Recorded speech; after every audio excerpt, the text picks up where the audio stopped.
For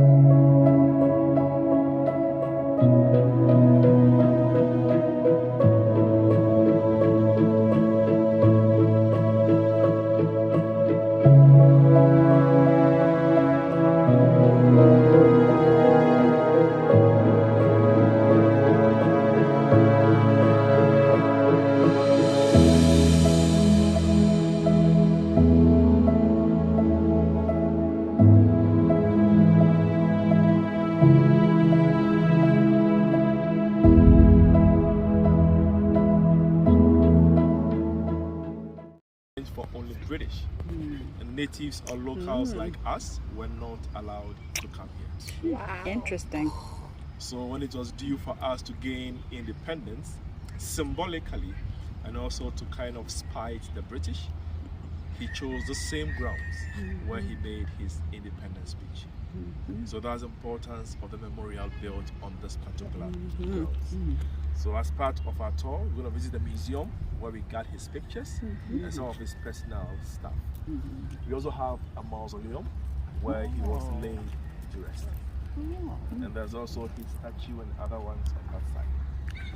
We're going to end up in the lounge where we get to sign the visitors book. Is he alone in the mausoleum, or you have other heads of states in there? Or he's alone? His wife. His wife. His wife. Yes. Oh, okay. Any children? 4 children. 4 children. And they are all surviving. Oh, They are alive. they're alive. Beautiful. So let's come to the mausoleum first. Often in our villages in Africa, when our farmers are from their farms and tired, they rest under the shade of a tree. So he's buried down there, and we believe he's also resting under the shade of a tree. When you look at the shape of the right or left, let's take the right for example. From up the base, it looks like a huge machete, which has been reversed or turned upside down. We call it the royal sword or the state sword. Traditionally, when you hold the sword upwards or when the blade is made face up, it means war. But when reversed like this, it represents peace. Meaning all he did in those days were also done in the name of peace, but just that he was not well understood by some. The black star up there stands for all black people, a symbol adapted from Martha's God.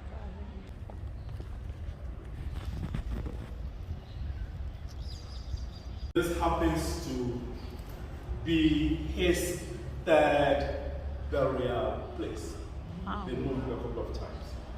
Now, Dr. Kwame Nkrumah was from the western part of Ghana, a town called Nkrumah. And since 2009, his birth date, September 21st, has been part of our national public holidays. It's called the Nkrumah Memorial Day to honor him. He had his early education around his hometown, but was later trained as a teacher in Accra, a school we call Achimota School. He completed, taught for a while, but later won a scholarship to study in the US. So he went to Lincoln University in Pennsylvania State for his undergrad, where he studied economics, sociology, and theology, and also pledged to a fraternity.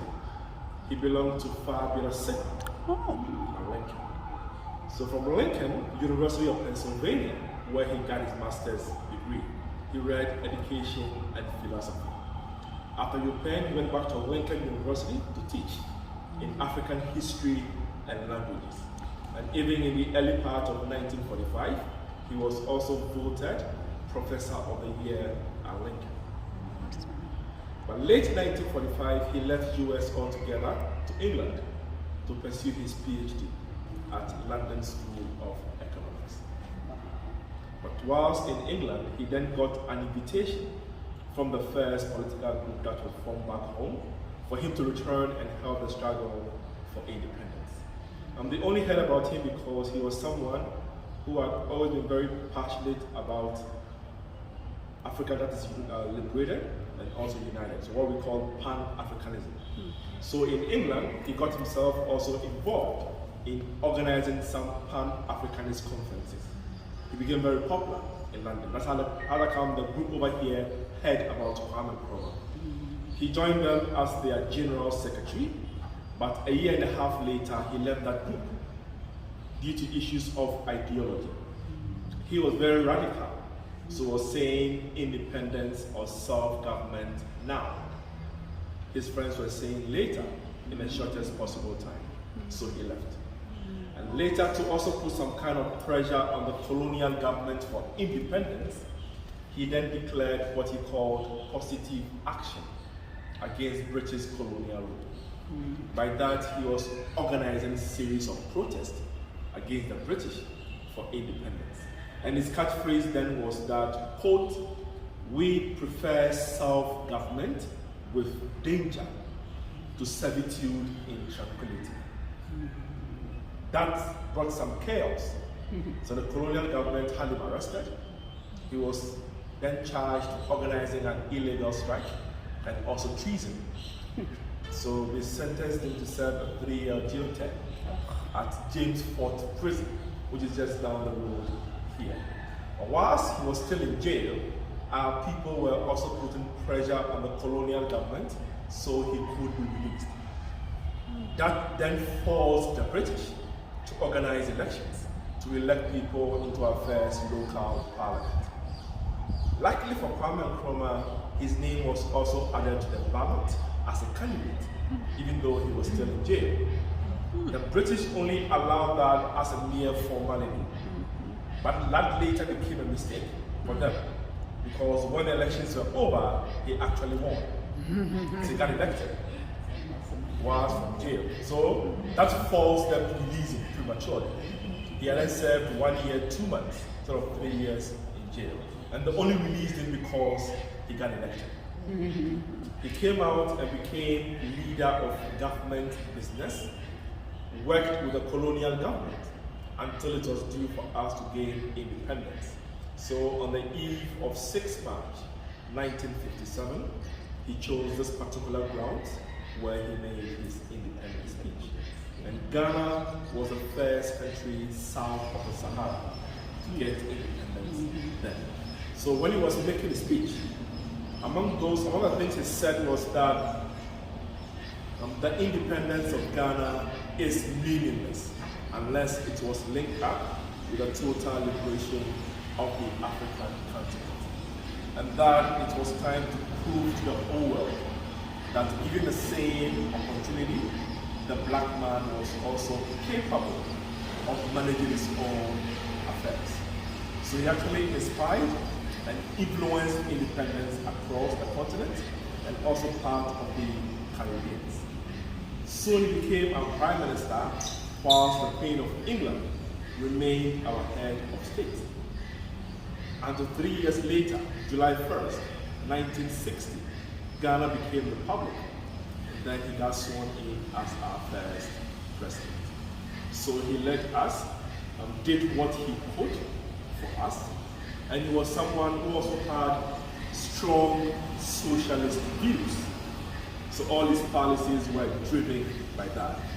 But unfortunately, that also got him on the bad side of some key Western countries, the US especially. So at the point the US government held back foreign aid to Ghana because of where he stood. That made him to look elsewhere for aid to build his country. And he got him closer to most of the so-called communist countries. So Cuba, the then Soviet Union, and China. And because they were communist, the US also branded him a communist. And later, after most countries on the African continent had gained independence by the early 60s, he and some leaders on the continent helped to form the Continental Union, the then OAU, now the AU, the African Union. But later, some of them also had a strong view that political unity alone for Africa was not enough.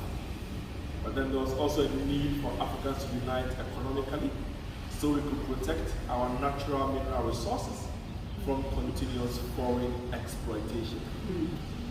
That over time made him a threat and a target for Western attack. So unfortunately for him, in 1966, 24th of February, his government was overthrown in the first military and police coup d'etat in Ghana. He was then not even in the country, he had taken a trip abroad. He was then on his way to Vietnam, one of those who were then appointed as mediators during the then Vietnamese War. But he left here upon the request of the US government.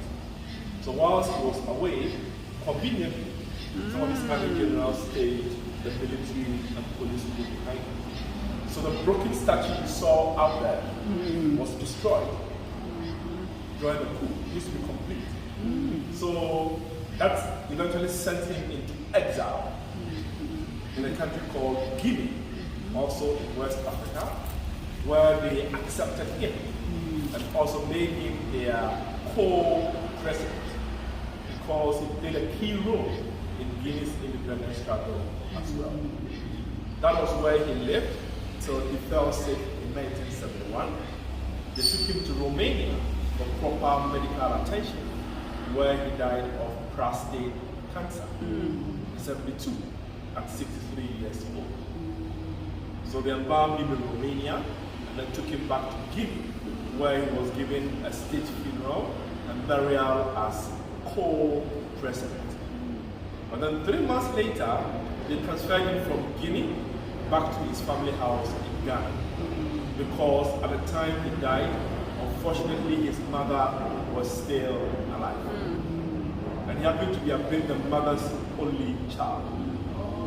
So she requested they brought him back home. That was where he was until when Ghanaians thought that he deserved a proper national memorial for all he was able to do for us and the continent at large.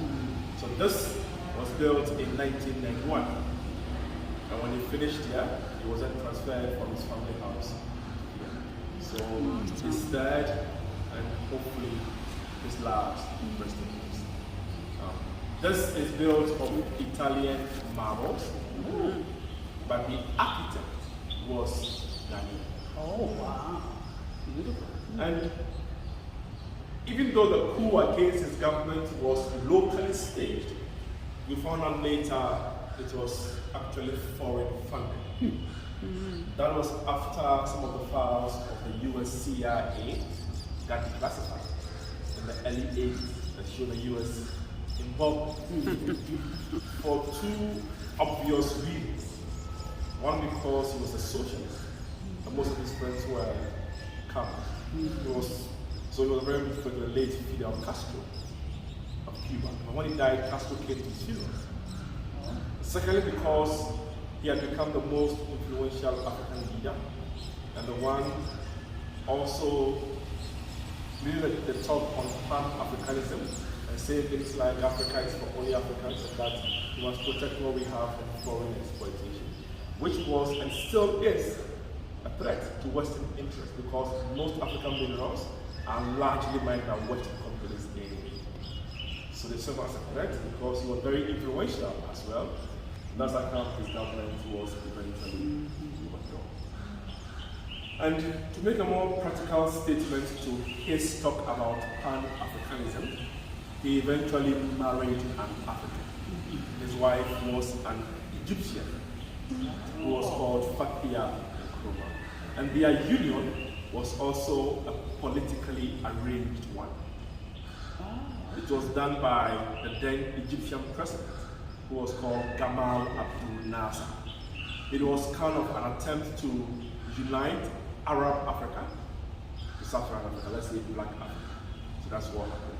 And they had 3 kids from the marriage who are all surviving. But before he married his wife, he had a son from an earlier Ghanaian relationship. So that makes them 4. And 2 of them are also active politicians currently in Ghana, but in different political parties. Now, his wife passed on just in 2007, back home in Egypt. And not long after she died, the news came from the children that during her last days, one of her wishes was to be buried near her husband. So it was discussed by the then government. It was eventually agreed. So they brought her back, gave her also a state funeral, and then they also brought her. She was laid here on that side, so let's go this way.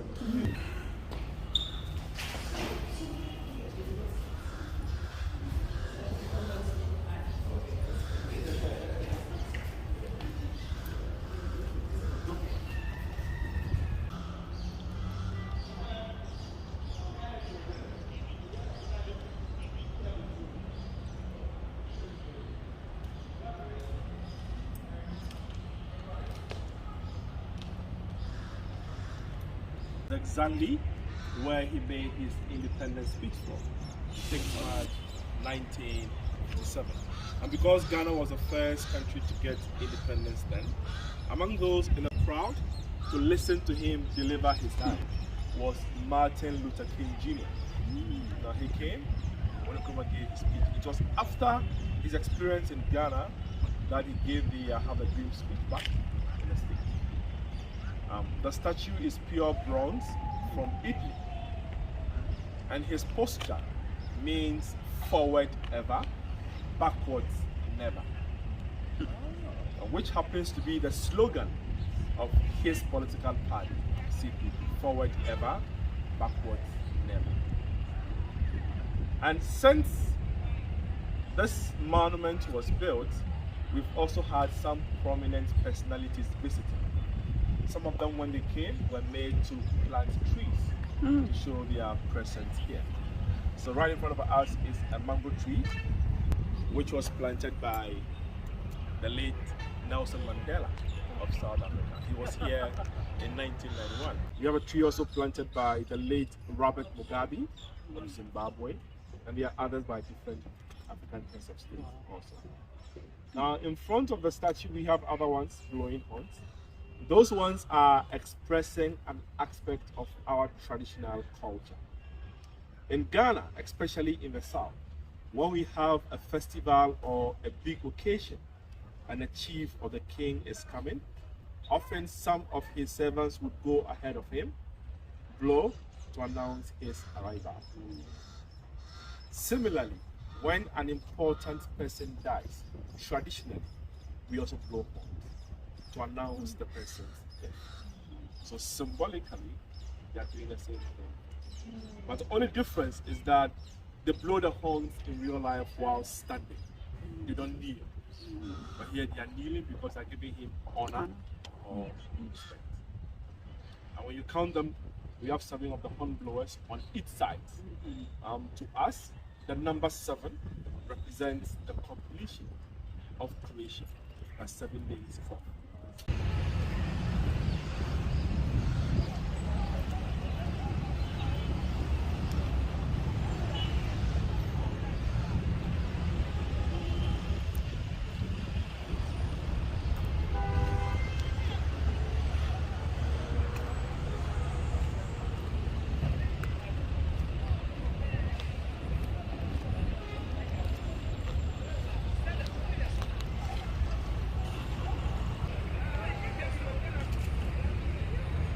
In 1964, Muhammad Ali visited Ghana, and when he came, he stood by this.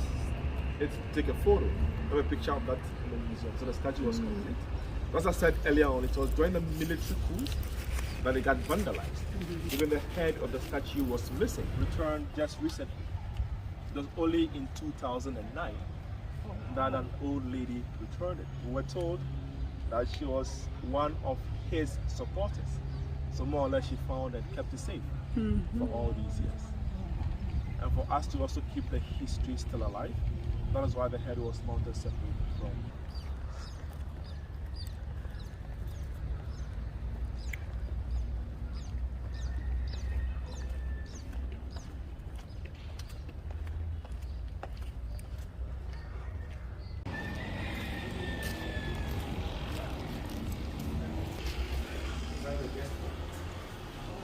Let's sign the guest book. We also got some copies of his books here for sale. The Africa Must Unite. Let's sign it.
Thank you.